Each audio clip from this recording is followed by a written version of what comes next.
Hey everyone, dog cat lover here. And today, for today's video, I am going to be doing something a little different from what I'm normally doing now. I guess to say that. It's not an Arkham Knight video, but it is still associated with Batman. I thought it would be a fun video to do the Bat family and their counterpartners in Marvel and who I think is better, not who I think would win a fight, just my favorite out of the two of them. So I will be doing Alfred, Bruce, Dick, Jason, Tim, and Damien.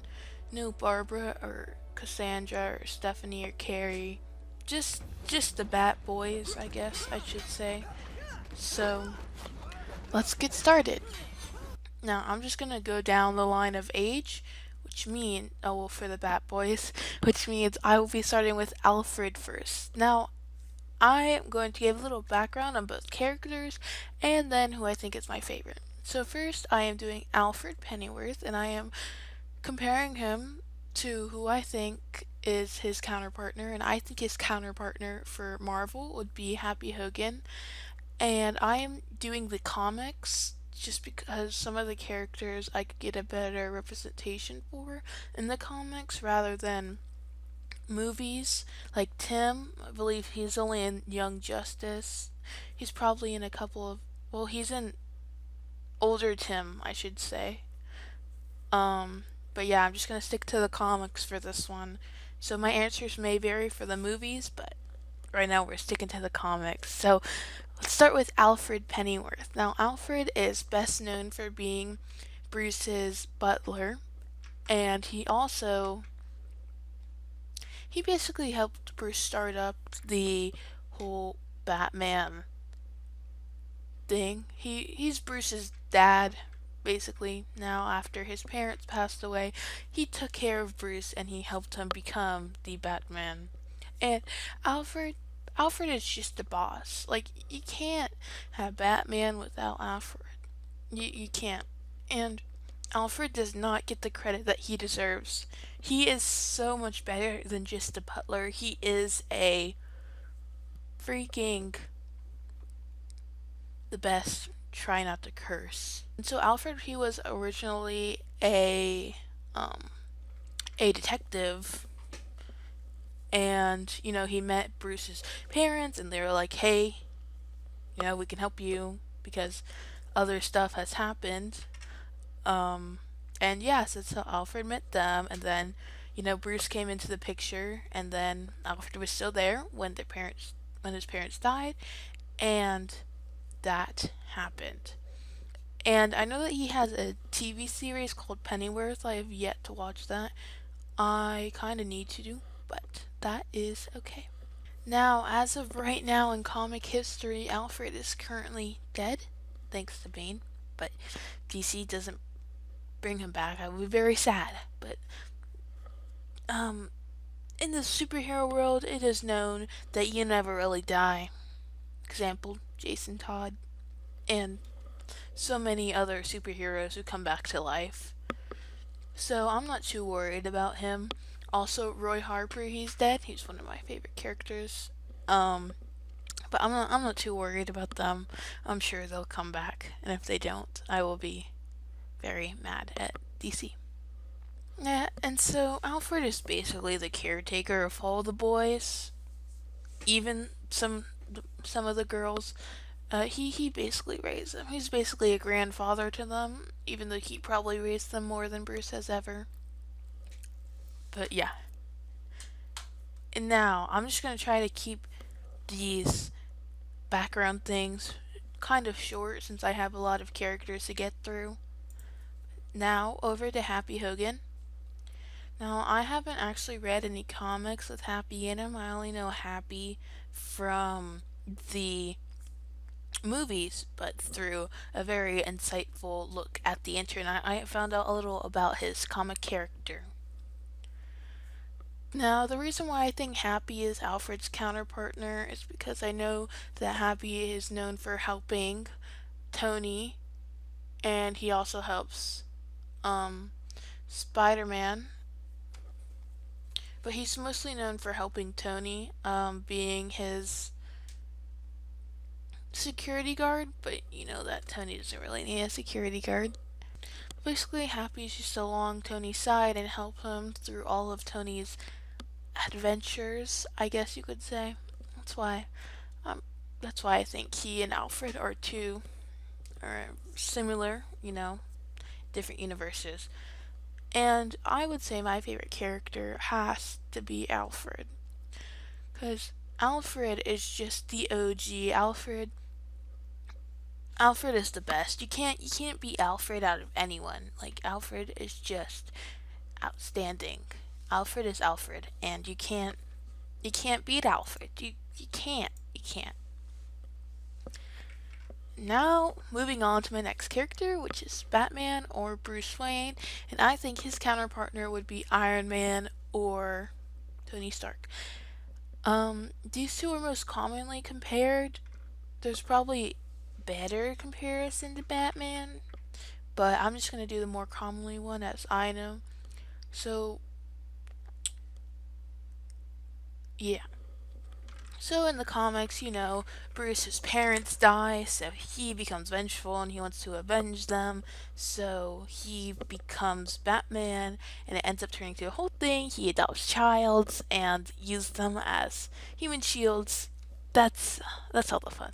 But we're focusing on Bruce Wayne right now, and he's a wealthy playboy, philanthropist. He's the owner of Wayne Enterprises. He inherited all this money when he was young, and he puts on a face where he, spends all this money, is just this huge rich guy who doesn't have a care in the world. Obviously not, because he becomes Batman, and he sort of has Batman as his shield, where he can truly, quote, quote, truly be himself. Lord help Bruce Wayne. But so he can fight the crime in Gotham and make sure his city is safe. And I don't think Bruce really thought about all the crime that he would actually bring, like the Ghost, or no, like the Joker and Two-Face and the Penguin. Now, not all of them are his fault, but I would definitely say a lot of the crime from Gotham is Batman's fault. Now, if Alfred wasn't there for Bruce, I don't know if I would. I don't know what Bruce would have become, I guess you could say. Alfred, he brings some lightheartedness to Bruce, and when Bruce adopts the kids, they definitely help a lot. But Bruce, before the kids, was an interesting person. He didn't care. Bruce says that the mission always comes first, and that is total BS. Yes. Bruce Wayne is known to be a little emotional in this. Makes me want to punch him a couple times. And that is basically why people end up leaving him. Now, like I said, short little brief background of who they are. So we're just going to stop there, Bruce Wayne, because I have a lot to say about Bruce. But now we are heading over to Tony Stark. Now, let me remind you, I'm talking about the Tony Stark in the comics, not the fantastic one played by Robert Downey Jr. That Tony I have much more respect for than this Tony. Now, Tony in the comics is not as well as a character as he is in the movies. No, he's the same thing, a playboy, blah blah blah, except Tony's one thing is that he said he was Iron Man, as Bruce hides it. And I think this is where it really takes a turn for both of their characters. Because Tony, he doesn't have to be careful about it as Bruce does, but also it puts a target on everyone who he loves back. And I I get the secrets why Bruce has to keep so many, although Bruce should definitely trust more people. But let's talk about how Tony Stark became Iron Man. And so he got kidnapped and he suffers from a chest injury while being kidnapped, and so his captors they forced him into building a weapon of mass destruction, because why wouldn't why else would they need Tony Stark? And so this is how he ends up building Iron Man. He saw that he could quote unquote be creating a machine of mass destruction when really he was building something to stop them. And so he comes up with the Iron Man suit of armor and he uses it and he gets away. And then later on he develops a suit and becomes Iron Man, and then he reveals himself. Now I feel like I would have felt much more differently if Tony did a Bruce Wayne and did not um share who he was, because I really think that this makes him full of himself, and basically he's like, oh yeah, well I'm Iron Man so you can't beat me. No, Tony, no, that's not how it works. And with that, that is why I think, at least in the comics, Bruce is a better character and my favorite compared to Iron Man. Now if it was the movies, Robert Downey Jr. would take the lead, but this is the comics, and the comics make everything more difficult.